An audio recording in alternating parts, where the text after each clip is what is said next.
आणि प्रकृती ही कशी आहे? ही त्रिगुणात्मक आहे. सत्व, रज आणि तम हे 3 गुण आहेत आणि त्यांच्या अनुक्रमे ब्रह्मा, विष्णू आणि महेश ह्या देवता आहेत. तमोगुणी जे आहेत ते महादेवांची भक्ती करतात, सत्वगुणी ब्रह्माची भक्ती करतात आणि रजोगुणी हे विष्णूस भजतात. ज्या गुणास भजतात ते गुण त्यांना प्राप्त होतात. भारतामध्ये रजोगुण प्रधान लोक जास्त आहेत, परंतु जग हे तमोगुणात पडलेलं आहे.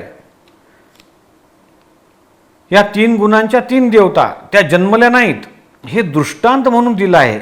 वेद पण असं सांगतो की या 3 गुणापासून मुक्त होऊन तू पुरुष बन. ही प्रकृती नाचावयास लावते आणि हा अक्कर्मी म्हणतो मी नाचतो. अरे भवरा फिरतो, त्याच्यामध्ये भवऱ्याचा काय पुरुषार्थ आहे? लाख रुपये कमावले तेव्हा तो म्हणतो मी कमावले, आणि जेव्हा नुकसान होते तेव्हा हा म्हणतो नुकसान का केलं? तो मनुष्य परमेश्वरावर आरोप करतो. परमेश्वरानं नुकसान केलं असं म्हणतो. त्या परमेश्वरास बिचाऱ्याला बाप नाही, त्याची बाजू कोणी घेणारा नाही. तेव्हा हे लोक परमेश्वरावर खोटं आरोप करतात. ही प्रकृती बळजबरीनं असं करावयास लावते. दान करणे, जप, तप, दया, सत्य हे सर्व प्राकृत गुण आहेत. चांगल्या सवयी, वाईट सवयी हे सुद्धा प्राकृत गुण आहेत. प्राकृत कितीही सुंदर असलं परंतु बुरखा काढून केव्हा फजिती करेल ते सांगता येणार नाही.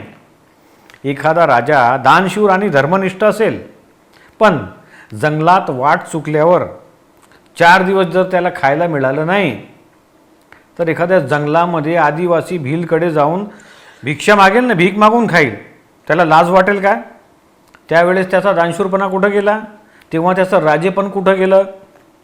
अरे आतून प्रकृती ओरडत असते, तेव्हा तो प्रकृतीच्या सपाट्यामध्ये येतो, तेव्हा राजेपण भिकारी बनते. तर मग दुसऱ्याची ताकद काय? ही तर प्रकृती दान द्यावयास लावते आणि भीक मागावयास लावते. त्यामध्ये तुझं काय? एक चोर 20 रुपयाची चोरी करतो आणि हॉटेलमध्ये नाश्ता पाणी करतो, मजा लुटतो. जाता जाता वेटरला 10 रुपयाचं बक्षीस पण देतो, टिप देतो. ही तर प्रकृतीची माया आहे, समजण्यासारखं नाही. आता कोणी म्हणेल की मी आज 4 सामायिक केले, प्रतिक्रमण केलं, 2 तास शास्त्र वाचली. अरे ते सुद्धा प्रकृतीच करावयाला लावते आणि तू म्हणतोस मी केले. जर तू सामायिक करणारा असशील तर दुसऱ्या दिवशी सुद्धा करणं. तेव्हा दुसऱ्या दिवशी सांगतोस आज तर माझ्याकडून होण्यासारखं नाही, आज पोटात दुखत आहे, आज डोकं जड झालं आहे, आज होऊ शकत नाही असं सांगतो. तर माझ्याच्यानं शक्य होणार नाही आणि काल केले असं म्हणतात. हा केवढा मोठा विरोधाभास आहे. जर करणारा तूच असतास तर कधीही होणार नाही असे बोलता येणारच नाही.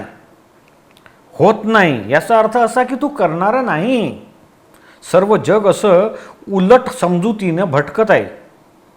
त्याग करत आहे ती सुद्धा प्रकृती करून घेते आणि ग्रहण करतो ती सुद्धा प्रकृती करून घेते.